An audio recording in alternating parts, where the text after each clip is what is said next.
પાપમોચીની એકાદશી વિશેષ ભવિત્યોત્તર પુરાણોમાં વિસ્તારપૂર્વક વર્ણન કરવામાં આવ્યું છે. આ વ્રતમાં ભગવાન વિષ્ણુના ચતુર્ભુજ રૂપની પૂજા કરવામાં આવે છે. વ્રત નાખનાર 10મી તિથિના રોજ એક સમય સાત્વિક ભોજન કરે અને ભગવાનનું ધ્યાન કરો.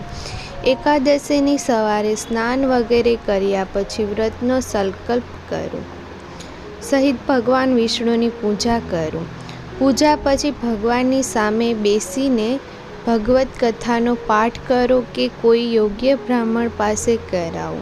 પરિવાર સહિત બેસીને ભગવદ્ કથા સાંભળો. રાતભર જાગરણ કરો. તેથી રાત્રે પણ કશું પણ ખાધ્યા વગર ભજન કીર્તન કરી જાગરણ કરો. બારસના દિવસે સવાર સ્નાન કરી વિષ્ણુ ભગવાનની પૂજા કરો. પછી બ્રાહ્મણોને ભોજન કરાવી દક્ષિણા આપીને વિદાય કરો.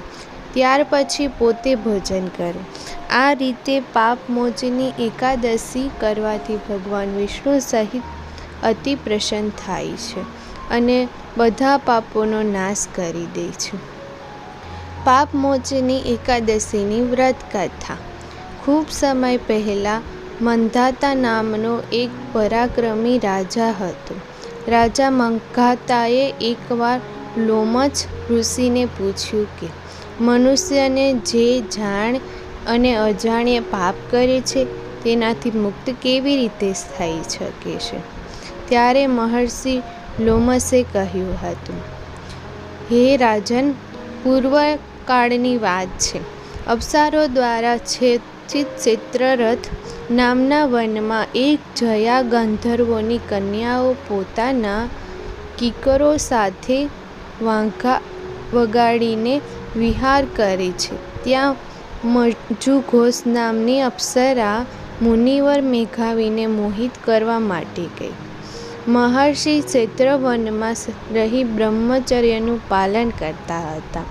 મંજુઘોષના મુનિવરના ભયથી આશ્રમ એક કોસ દૂર રોકાઈ હતી અને સુંદર રીતે વીણા વગાડતી વગાડતી મધુર ગીતો ગાવા લાગી.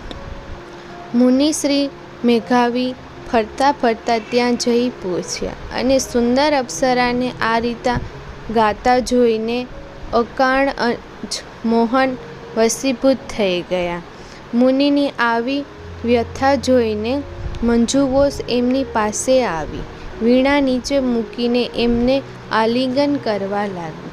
મેઘાવી પણ એમની સાથે રમણ કરવા લાગ્યા.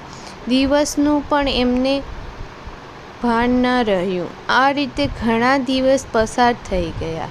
સમય મંજુઘોષ દેવલોકમાં જવા લાગી. જતી વખતે એમણે મુનિશ્રીને કહ્યું, હે ઋષિ, મને હવે મારા લોકમાં જવા રજા આપો.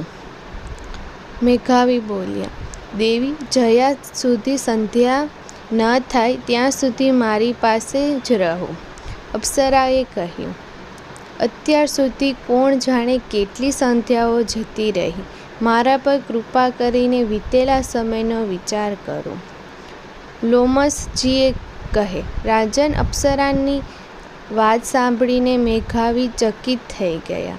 એ સમયે એમણે વીતેલા સમયનો હિસાબ બતાવ્યો તો ખબર પડી કે મંજુઘોષ સાથે રહેલા એમને 57 વર્ષ થઈ ગયા. અપ્સરાએ પોતાની તપસ્યાનો વિનાશ કરનારી જાણીને મુનિને એના પર ઘણો ક્રોધ આવ્યો. એણે શ્રાપ આપતા કહ્યું, પીપાપણી, તું પિશાચની બની જા. મુનિના આ શ્રાપથી વિચલિત થવા છતાં એ વિનયથી મસ્ત નમાવીને બોલી, મુનિવર, મારા શ્રાપનો ઉદ્ધાર કરો. સત્ય પુરુષ સાથે 7 વાક્ય બોલવાથી અથવા 7 ડગલા ચાલવાથી માત્ર જ એમની સાથે મિત્રતા થઈ જાય છે. હું અનેક વર્ષો સુધી આપની સાથે રહી છું. આથી સ્વામી મારા પર કૃપા કરો. મુનિ બોલ્યા, ભદ્રે, શું કરું? તે મારી વર્ષોની તપસ્યાનો નાશ કરી દીધો છે. છતાં પણ સાંભળ, ફાગણ માસમાં કૃષ્ણ પક્ષમાં જે શુભ એકાદશી આવે એનું નામ છે પાપમોચની. એ શ્રાપોથી મુક્ત કરનારી અને બધા પાપોનો ક્ષય કરનારી છે. સુંદરી, એનું જ વ્રત કરવાથી તારું પીચાપણું દૂર થશે. આમ કહીને મુનિશ્રી મેઘાવી પોતાના પિતા મુનિવર આશ્રમ પર ગયા.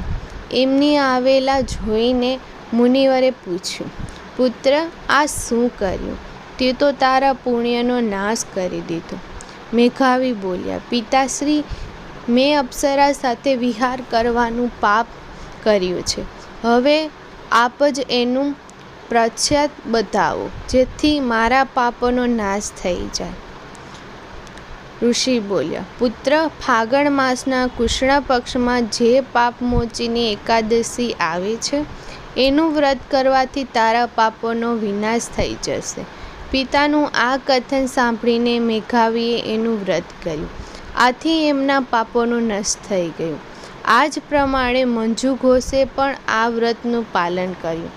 પાપમોચીનું વ્રત કરવાથી પીચાભયોજીમાંથી મુક્ત થઈ અને દિવ્ય રૂપ ધારણથી શ્રેષ્ઠ અપ્સરા બનીને સ્વર્ગલોકમાં જતી રહી. જે મનુષ્ય પાપમોચીની એકાદશીનું વ્રત કરે છે, એમના બધા પાપો આપોઆપ નષ્ટ થઈ જાય છે. આ પાઠ સાંભળવાથી બહુ મોટું ફળ મળે છે.